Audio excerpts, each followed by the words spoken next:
Trending ngayon online ang video clip na kung saan mapapanood ang halika ni Dominic Roque at ni Sue Ramirez sa isang bar sa Siargao.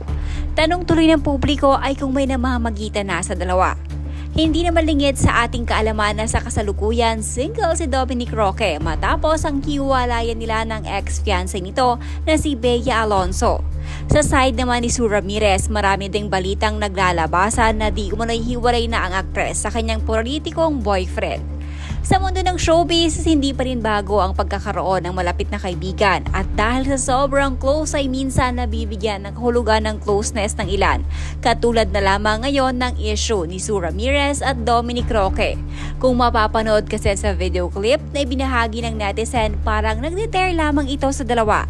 Mapapansin din na tila nakainom na ang mga ito.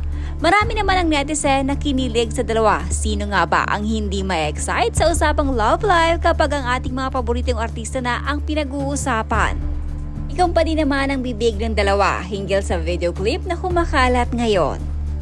Sue Garcia, Sue Ramirez and Dominic Roque parting in Siargao.